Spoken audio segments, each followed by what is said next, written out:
Hello everyone.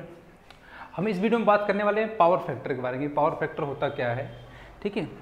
जो power factor होता है ना किसी भी सर्किट का, वो हमको ये बताता है कि उस सर्किट से जो रजिस्टर लगा हुआ है, जो इंडक्टर लगा हुआ है, उससे कितना हमको पावर डिलीवर्ड होगा, एवरेज पावर डिलीवर्ड होगा।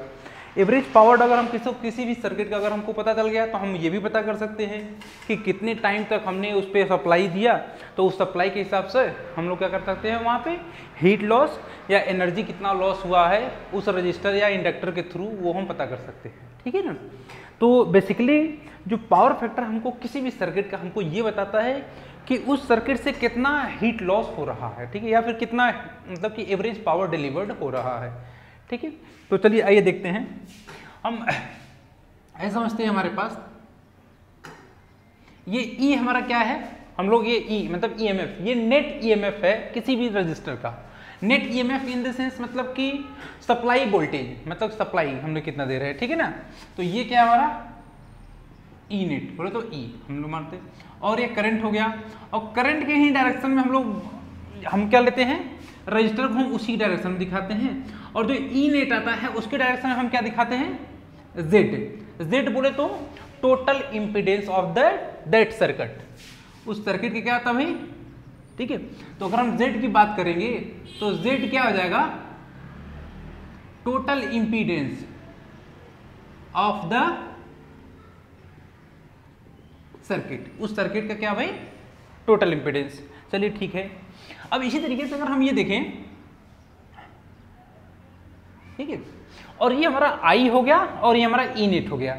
अगर हम आई की बात करें, अगर आई की इक्वेशन की अगर हम बात करें तो ये कितना जाएगा, आई नॉट साइन ओमेगा टी हो जाएगा। और साइन ओमेगा टी हो गया, लेकिन जो ई नेट है वो ई नेट क्या कर रहा है, वो फाई, मतलब उसका जो फेज डिफरेंस इनके बीच में कितना है, फाई है। और वो फाई क्या है, आगे है। ई नेट क्या है, आई से आगे है। तो अगर हमको इसका इक्वेशन लिखना पड़ेगा तो ये क्या लिख सकते हैं हम, E naught sine omega t plus phi. ये इसका हमारा, ये हमारा करंट का इक्वेशन हो गया उस सर्किट में, और ये क्या हो गया हमारा नेट ईएमएफ का इक्वेशन हो गया, ठीक है। अब चलिए देखते हैं, अगर हम बात करेंगे instantaneous power, instantaneous power delivered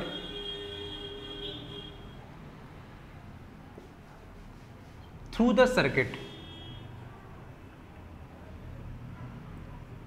हमको एवरेज पावर अगर इंस्टेंटेनियस पावर निकालना है तो हमको पावर का फॉर्मूला पता होता है ना, आई इंटू ई, मतलब कि P equals to I into V. V क्या हमारा पोटेंशियल डिफरेंस अक्रॉस द जो भी हमको लगा हुआ है, रजिस्टर इंडक्टर जो भी लगा हुआ है ना। अब ये कितना हो जाएगा, हमको इंस्टेंटेनियस मान चाहिए, तो आई नॉट ई नॉट हमने पुट कर दिया यहाँ पे साइन ऑफ ओमेगा टी, और ये sine of omega t plus five हो जाएगा। इसी ये हमारा साइन ओमेगा टी और sine of omega t plus five. अब ये जो टर्म्स आया है, ये टर्म्स क्या है, ये इंस्टेंटेनियस पावर डिलीवर्ड है उस सर्किट के थ्रू, ठीक है। इंस्टेंट मतलब क्या है, इंस्टेंटेनियस पावर डिलीवर्ड है। लेकिन हमको क्या चाहिए, एवरेज पावर चाहिए ना, हमको क्या चाहिए, एवरेज। तो अगर हम इसको देखें, I naught E naught sine omega t, और हमने इसको इस वाले टर्म्स को हम ओपन कर देते हैं, तो साइन ए प्लस बी का फॉर्मूला लग जाएगा, sign A cos B plus cos A sine B, ठीक है। ये हमारा हो गया इस तरीके से। अब हम क्या करते हैं, इस साइन ओमेगा टी को अंदर भेज देते हैं, इस साइन ओमेगा टी को हम और अंदर भेज देते हैं, तो हमको क्या मिलेगा भाई, I naught E naught sine square omega t into cos of phi plus, अब यहां पे कितना आ जाएगा, sine omega t cos omega t, ये हमारा टोटल हो गया, ये हो गया। ये क्या हमारा इंस्टेंटेनियस पावर डिलीवर्ड है। तो अब हमको क्या चाहिए, हमको एवरेज चाहिए। क्या चाहिए हमको, एवरेज पावर डिलीवर्ड। हम लिख देते हैं यहाँ पे एवरेज पावर डिलीवर्ड, ठीक है। तो हमको ये पी एवरेज चाहिए। अगर पी एवरेज चाहिए तो हम इस पूरे टर्म्स का एवरेज लेना पड़ेगा, लेकिन आई और ई नॉट क्या है, वो तो हमारा कांस्टेंट है। तो हमको क्या चाहिए भाई,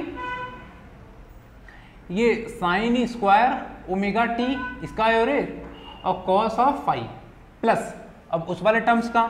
तो इस वाले टर्म्स को हम क्या लिख सकते हैं, 2 का ऊपर नीचे अगर मल्टीप्लाई कर दें तो इसको क्या लिख सकते हैं, sine of 2 omega t upon 2।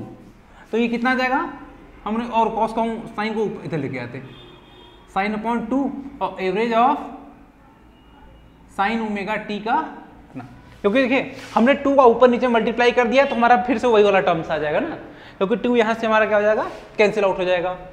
तो ये समझ में आ गया हमको, और पी एवरेज आ गया हमारा आई नॉट ई नॉट। अब ये साइन स्क्वायर ओमेगा टी है, ये साइन स्क्वायर ओमेगा टी का जो एवरेज आता है एक फुल साइकिल के लिए वो कितना आता है, 1/2 होता है।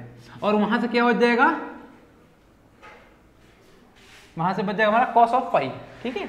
और यहां से क्या आ जाएगा, साइन ऑफ फाई अपॉन 2। अब sine of n theta, sine of n theta हो कुछ भी हो, sine of n theta, n कुछ भी हमारा इंटीजर है, तो उसका जो एवरेज होगा फुल साइकिल के लिए वो क्या होता है, 0 होता है। तो ये इंटू क्या हो जाएगा हमारा, 0 हो जाएगा, ये टर्म्स क्या हो गया 0। तो जो एवरेज पावर हमको आया है आई नॉट ई नॉट, और ये वाला टर्म्स हमारा 2 हो जाएगा, और ये वाला टर्म पूरा पूरा 0 इंटू कितना हो जाएगा हमारा, कॉस ऑफ फाई हो गया। अब ये देखिए ये हमारा आ गया क्या चीज, ये क्या है हमारा, वही तो हमारा क्या है अभी एवरेज पावर है। अब हम ये समझ लेते हैं ये वाला टर्म्स 0 क्यों होता है, ये वाला टर्म्स 0 क्यों होता है। हमने क्या बोला कि चाहे साइन ऑफ एन थीटा हो, साइन एन थीटा कुछ इसका किसी भी तरीके से जो ग्राफ होगा वो ग्राफ इसी तरीके से होगा ना, ठीक है। किसी भी एक साइकिल की अगर हम बात करेंगे, किसी एक साइकिल की बात करेंगे तो उसको अगर हमको एवरेज निकालना हो तो क्या देखेंगे, जितना ग्राफ ऊपर पॉजिटिव में हो उतना ही क्या है, निगेटिव में है। बात समझ में आ रही है, चाहे एन थीटा, एन कुछ भी रहे, एन कुछ भी रहे, लेकिन जो ग्राफ आएगा उसका ऐसे ही रहेगा। अगर ग्राफ ऐसे ही आया तो उस ग्राफ का जो एवरेज लेंगे हम एक साइकिल में वो क्या हो जाएगा, 0 हो जाएगा। इसका मतलब कि साइन ऑफ एन थीटा जो है उसका जो एवरेज आएगा वो 0 हो जाएगा, किसके, एक फुल साइकिल में। तो इसका मतलब कि ये यही वाला टर्म्स क्या हो गया, 0 हो गया, यहाँ से यहाँ वाला ये टर्म्स क्या हो जाएगा, 0 हो गया।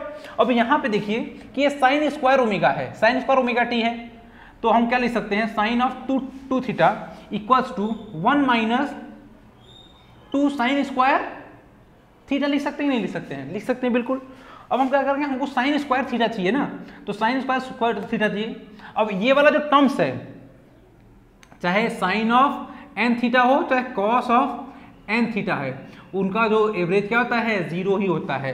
क्योंकि अगर कॉस के लिए अगर हम बात करेंगे तो इसका कॉस वाले ग्राफ ऐसे आ जाएगा, तो ये हमारा दोनों ये वाला एरिया मिलकर पॉजिटिव में हो गया और ये वाला एरिया क्या भाई नेगेटिव में है, तो टोटल मिलकर के क्या हो जाएंगे, 0 हो जाएंगे। तो चाहे साइन हो चाहे कॉस हो, उनका एवरेज एक फुल साइकिल क्या होता है, 0 होता है, ठीक है। अब यहाँ से हम क्या दिखेंगे, यहाँ से कि ये sine square theta equals to 1 minus cos of 2 theta upon 2 हो जाएगा। अब हमको इसका एवरेज चाहिए, इसका एवरेज चाहिए, तो ये 1/2 का एवरेज तो 1/2 ही रहेगा, और जो यहां पर है 1/2 into cos of 2 omega T. अब ये वाला जो टर्म्स है इसका एवरेज भी 0 हो जाएगा, क्योंकि हमने वही बताया चाहे कॉस ऑफ एन थीटा हो चाहे साइन ऑफ एन थीटा होगा, तो ये वाला टर्म्स 0 हो जाएगा। तो हमको एवरेज क्या आया, साइन स्क्वायर थीटा का जो एवरेज आया कितना है, 1/2, ठीक है। ये इतना यूज नहीं, ये हम बस आपको बता दे रहे हैं कि ये 0 कैसे होता है। ये टर्म्स जो हमारा जो मेन इंपॉर्टेंट जो चीजें हैं वो ये है, ठीक है। तो हम इस पे अब फोकस करते हैं, ठीक है। जो एवरेज आया वो कितना आ जाएगा, अब आई नॉट अपॉन √2 लिख सकते हैं इसको, और इसको हम क्या लिख सकते हैं, आई नॉट √2 और कॉस ऑफ फाई। तो ये वाला टर्म्स क्या है, आरएमएस, ये भी क्या है, आरएमएस है। इसका मतलब कि जो पी एवरेज आया है फुल साइकिल के लिए वो क्या आया भाई, आई आरएमएस इंटू ई आरएमएस, और ये कॉस ऑफ फाई। अब कॉस ऑफ फाई की अगर हम बात करें तो ये जो कॉस ऑफ फाई है, अब इसी फॉर्मूले को हम क्या लिख सकते हैं, आई आरएमएस, और ये कितना है भाई, ई आरएमएस अगर हम cos फाई की बात करें तो cos फाई क्या होता है हमारा बेस अपॉन हाइपोटेनस, तो बेस क्या हो जाएगा r और हाइपोटेनस क्या हो जाएगा z। तो हम इस cos फाई की जगह क्या लिख सकते हैं r अपॉन z। तो ये क्या हो गया हमारा एक तरीके से ये फॉर्मूला होगा, एवरेज फॉर्मूला हो, अरे एवरेज पावर का ये फॉर्मूला हो गया। अब जो यहाँ पे जो टर्म्स है cos ऑफ फाई, ठीक है, इसी cos फाई को हम क्या बोलते हैं पावर फैक्टर बोलते हैं, ठीक है। जो ये टर्म्स है cos ऑफ फाई इसी क्या बोलते हैं पावर फैक्टर बोलते हैं। तो आइए इसको अब देखते हैं थोड़ा और भी, इसको मिटा देते हैं पूरा।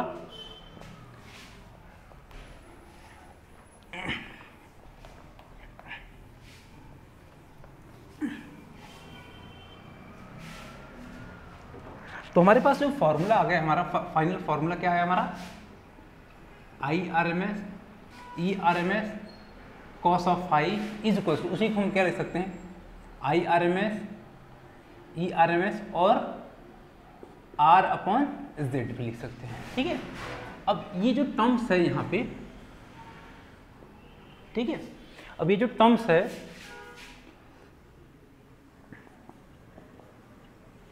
इन दिस cos ऑफ फाई को हम क्या बोलते हैं, इसी को हम क्या बोलते हैं पावर फैक्टर बोलते हैं। इसी को हम क्या बोलते हैं cos फाई को ही क्या बोलते हैं पावर फैक्टर बोलते हैं। तो पावर फैक्टर की वैल्यू कितनी हो जाएगी R अपॉन Z, कितना है R अपॉन Z। तो R अपॉन Z हो गया ये चीज, चलिए ठीक है। अब ये देखिए जितना पावर फैक्टर जितना ज्यादा होगा, ठीक है, अगर हम देखें यहाँ पे cos of phi equals to R upon Z, इसकी जो देखो पावर फैक्टर के जो वेरिएशन होता है वो कहाँ से कहाँ होता है भाई, जो cos ऑफ फाई का वेरिएशन होगा, तो cos ऑफ थीटा का जो वेरिएशन कहाँ से कहाँ होता है भाई, ये जो मैक्सिमम दिखते हैं यहाँ पे 0 से लेकर के 1 तक, क्योंकि हमारा जो पावर जो भी हीट लॉस होगा, जो भी एनर्जी लॉस होगा वो पॉजिटिव में ही रहेगा ना, ऐसा तो है निगेटिव में नहीं। तो निगेटिव नहीं क्या होगा भाई पॉजिटिव में ही होगा। तो ये चीजें जो हैं, तो cos ऑफ फाई का जो वेरिएशन होता है, मतलब कि पावर फैक्शन का जो वेरिएशन होता है 0 से लेकर के 1 तक, तो हम पॉइंट वाइज लिख देते हैं। इसका मतलब कि जो cos ऑफ फाई है, cos फाई मतलब पावर फैक्टर, तो वो क्या हो सकता है 0 से बड़ा हो सकता है और 1 हो सकता है, ठीक है। अब चलिए देखते हैं। अब इसी में अगर हमारा देखो cos फाई मतलब कि पावर फैक्टर 0, पावर फैक्टर 0 होगा। अगर पावर फैक्टर 0 होगा इसका मतलब क्या हुआ कि एवरेज पावर 0 हो गया ना, एवरेज पावर 0 हो गया। अगर एवरेज पावर 0 हो गया इसका मतलब क्या हुआ कि हीट लॉस क्या हुआ 0 हुआ इन दैट सर्किट, मतलब उस सर्किट के थ्रू क्या होगा, मतलब हीट लॉस क्या हो जाएगा 0 हो जाएगा। अब इसी तरीके से cos ऑफ फाई की वैल्यू 1, cos फाई की वैल्यू 1 मतलब कि पावर फैक्टर 1 है ना, क्या है पावर फैक्टर 1 है। तो इसका मतलब क्या हुआ कि ये जो टर्म्स है जो P एवरेज है, एवरेज पावर क्या हो जाएगा भाई मैक्सिमम आएगा, ये क्या आएगा मैक्सिमम आएगा। तो इसका मतलब क्या हुआ कि जो हीट लॉस है, हीट लॉस क्या होगा भाई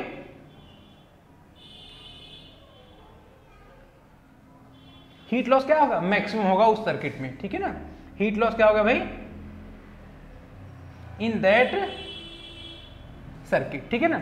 अब ये देख लेते हैं कि पावर फैक्टर 0 कब होगा, जब पावर फैक्टर 0 कब होगा जब फाई की वैल्यू क्या हो जाएगा यहाँ पे π/2 हो जाए। फाई की वैल्यू कितनी हो जाए भाई π/2। तो π/2 कौन कौन सा वाले सर्किट के लिए होता है, प्योरली कैपेसिटिव और प्योरली रेजिस्टिव, प्योरली इंडक्टिव के लिए। तो अगर हमें कोई एग्जांपल देना पड़ेगा, एग्जांपल मतलब कि सर्किट का एग्जांपल कौन कौन सा हो भाई,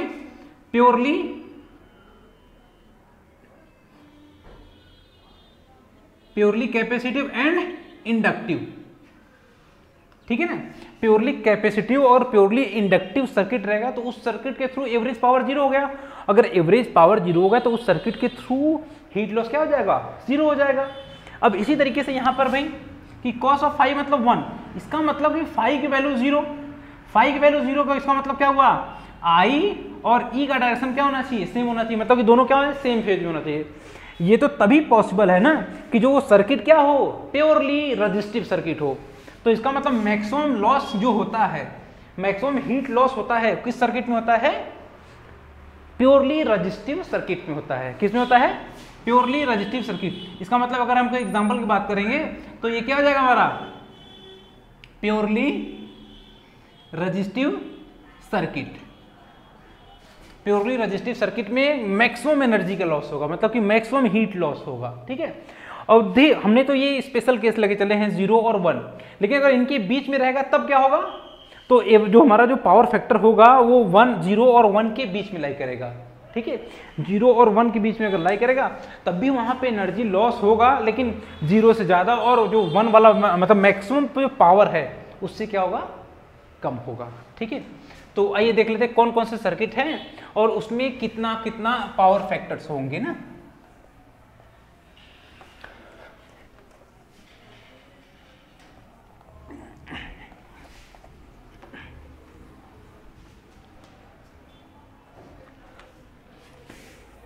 अब यहां पे क्या लिखते हैं?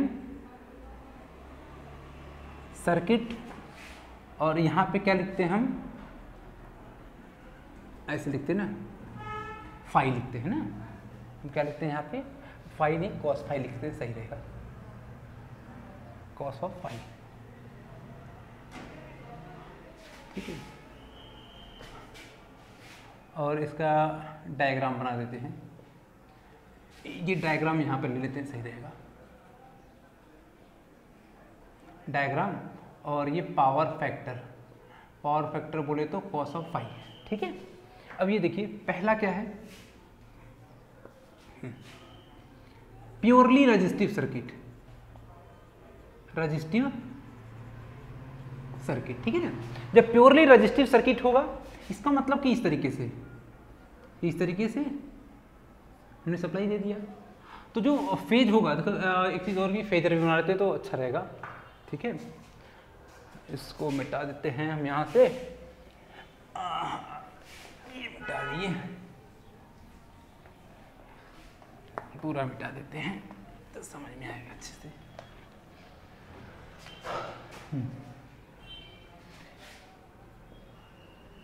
ये फेजर डायग्राम हो गया ना, ये फेजर डायग्राम, और इधर आपका हो गया पावर फैक्टर। पावर फैक्टर बोले तो कॉस ऑफ फाई।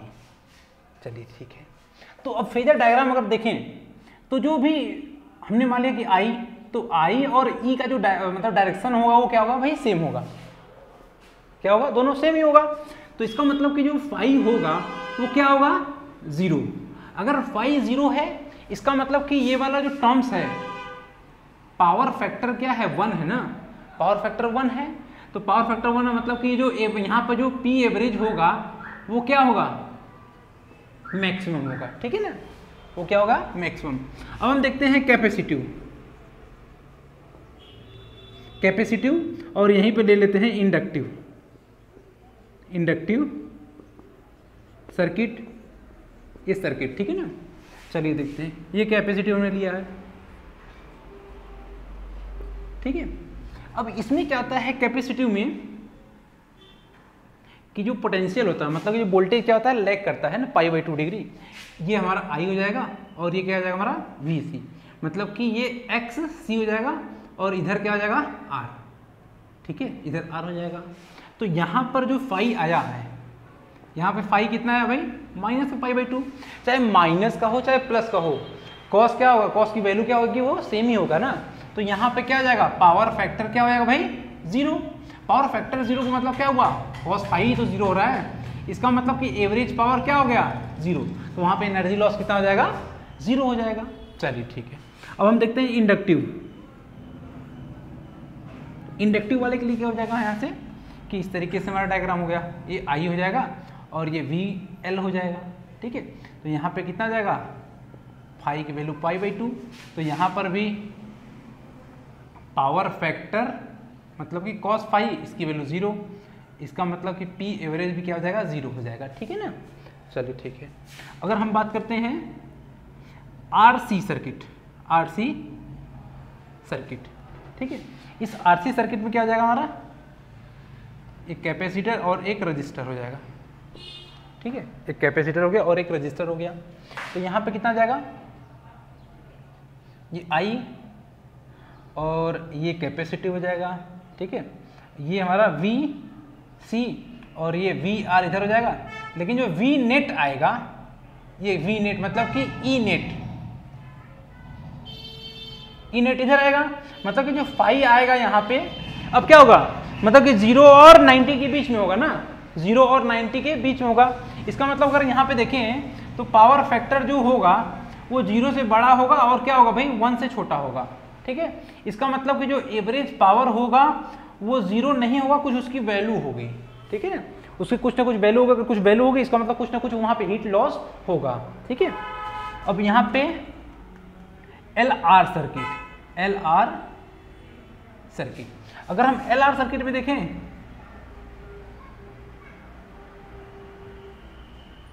ठीक है, तो यहाँ पे क्या हो जाएगा, इस तरीके से आई हो जाएगा और ये वी एल हो जाएगा, तो यहाँ पे ई नेट किधर, इधर हो जाएगा, तो इसका मतलब फाई यहाँ पर हो गया, तो यहाँ पर भी सेम केसेस हो जाएंगी।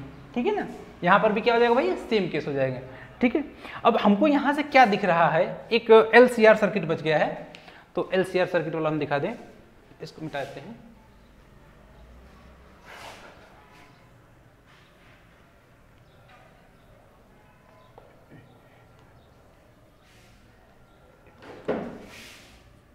एल सी आर सर्किट ना, एल सी आर सर्किट में देखें, एल सी आर, ठीक है, अब हमने यहाँ पे कनेक्शन दे दिया हुआ है इस तरीके से, ये एल हो गया, ये सी और ये आर ना।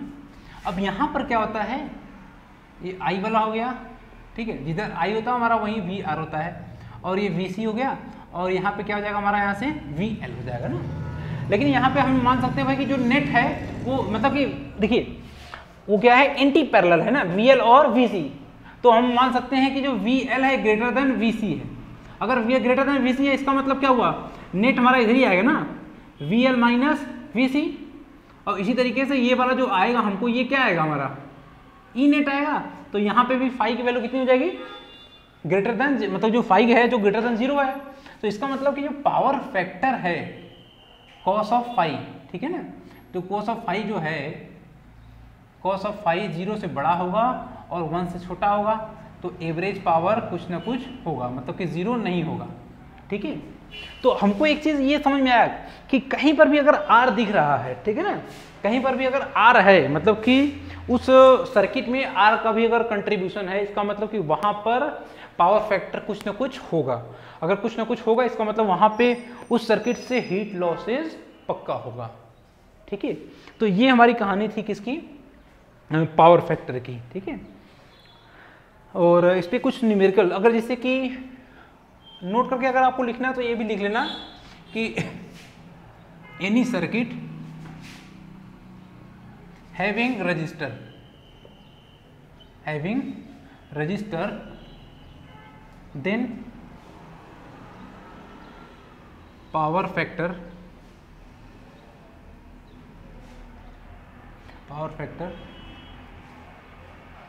इज ग्रेटर देन 0, मतलब कि 0 से उसकी वैल्यू तो कुछ ना कुछ बड़ा ही होगा। अगर ऐसा है तो इसका मतलब उस सर्किट के थ्रू कुछ ना कुछ एनर्जी लॉस होगा, एनर्जी लॉस होने का मतलब कि हीट लॉस होगा। ठीक है, थैंक यू।